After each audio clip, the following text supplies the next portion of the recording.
Racism is very much in the news at the moment, following the murder of George Floyd in the United States by a policeman and the protests against racism that have sprung up all across the world, including in Britain. But what is racism? What are races? And how do they relate to talk about ethnicity or nationality? The idea of race has played a big role in shaping the modern world and is responsible for many forms of oppression, suffering, and some of the worst ways in which people have treated other people, what has been called man's inhumanity to man.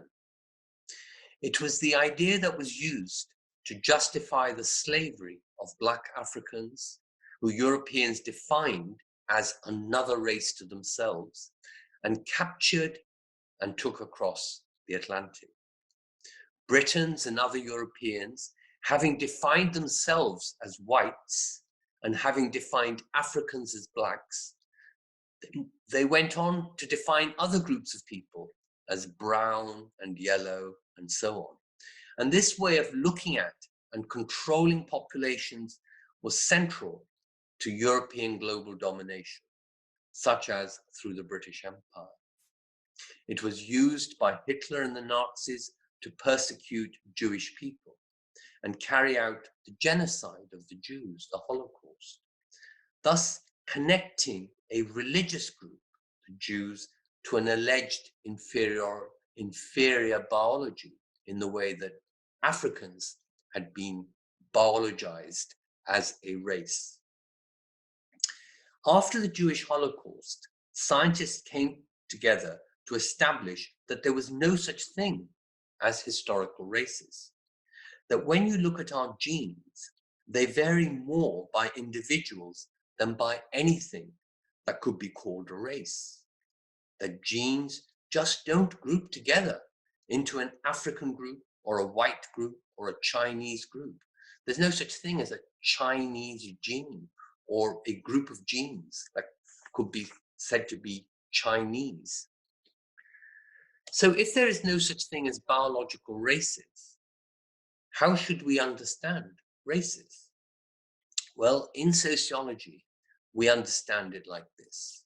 We think that a race is a group of people who are identified as being in some ways visibly different. Some visibility is emphasized. It could be the color of their skin, of course. And they're given an identity as such by an outsider group, usually a dominant group. So they're told they're black, that they're a single black race. They may think they're very different groups of people. They may think they are Ashanti or Yoruba or Nigerian or whatever. But other people say, you are all one race. You are black. We call that ascription. One group ascribing an identity to another. And where that identity is inferiorizing a group, dominating a group, giving it negative characteristics, arguing that the group is in some ways backward, less intelligent, violent, and so on, and then discriminating against that group because of those reasons. That's what we call racialization. So races are created.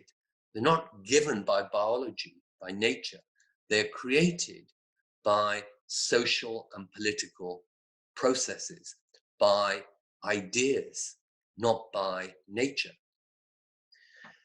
In the second half of the 20th century, we've seen a reaction against racialization. We see that groups who've been racialized, told they're black, for instance, begin to define themselves. And one of the ways they can do it is to turn the negative racialization into a proud identity. Black and proud. Black is beautiful. Or they may say, we don't want to be known by a color. We have an identity that is to do with a historic heritage and a belonging to a country. So they might say, they might insist that we are African Americans. We have African descent, but we are Americans. We can't be excluded from being Americans. And when they do this, they begin to assert what we call their own subjectivity.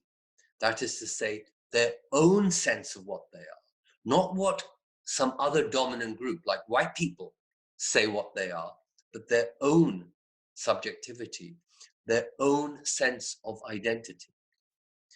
And this takes us to ethnicity, because ethnicity, like race, is about physical appearance and descent, certain kinds of ancestors, certain kind of lineage.